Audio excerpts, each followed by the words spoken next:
Thursday. Wednesday. Ito tayo sa Balay Azinan. So, nagkabit na ako ng document. So, ito yung cottage nila. Yan, pwedeng table, pwedeng higaan. Tapos, meron din sila dito na parang may tree house. Yan, cottage yung baba. Tapos, tree house naman sa taas. Dami dito mga cottages ito. Cottages nila. Supposedly doon kami sa taas, buti na lang natuloy. Wala kasi available ng last time fully book. Hirap sana maghakot, so meron pa rin dyan tree house. Mura na rin, binibigay natin 700 sa amin, may beddings na. Tapos dito sa taas, marami pa rin sila mga cottages. Mababait yung mga ano dito, mga tao na approachable lahat. As in lahat. Malamig din yung ano dito kasi sobrang daming puno. So, hindi siya makulit.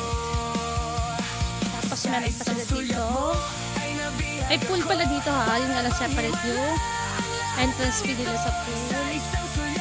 Meron sila dito ang parang stage. So, kung may mga event siguro, ganyan, pwede mag-help dito. Since malaki din yung pinaka-area dito sa harapan. May nakaready na nga ng mga bakal. So, pwede siguro lagyan ng ano, parang malaking canopy. And then, ito, Balay Ragipunan. May audiovisual room pa sila. Siguro for meetings, ganyan. Tapos, ano siya, convenient kasi may mga shower yung mga both sides. Ito, another room na naman ito eh. Pero ito, common CR pala to. Sa kabilang side may common CR din. So, 100 yung entrance sila dito sa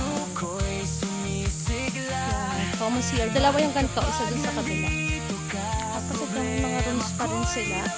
Balay pa Huwayan, yung mga rooms sila. Affordable na rin kasi may mga aircon sila dito. May fan room din. So, ayan. Picture lang tayo dito.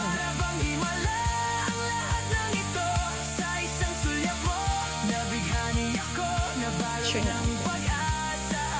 Mapuno kasi dito kasi ito mainit. Kaya may tinagawa pang bago. Ito for, ano, mas malaki to. Balay Azinan to guys. Sa Balay Azinan. Ayan. So, mas malaki yung mga rooms kasi dito may taas siya.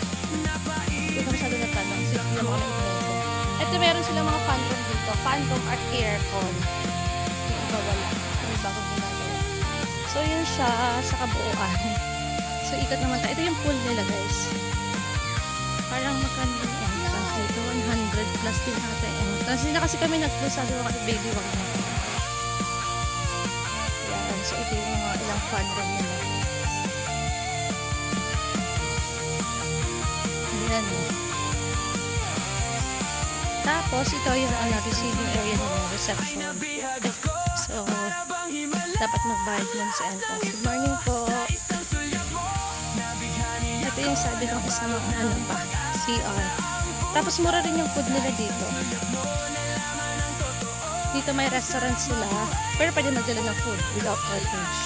Magluto ako na. Ayan. So ito yung restaurant nila.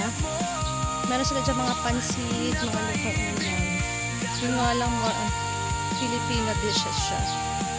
So that's in totality of Balay Azinan. Yan. Finally nasabi ko na rin. Nalilito kasi ako sa Azinan at Azanin.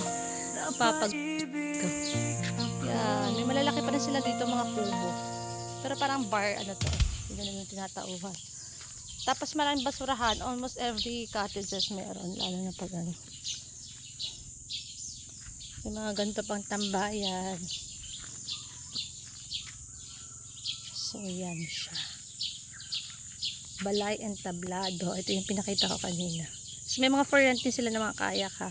May crystal kayak din.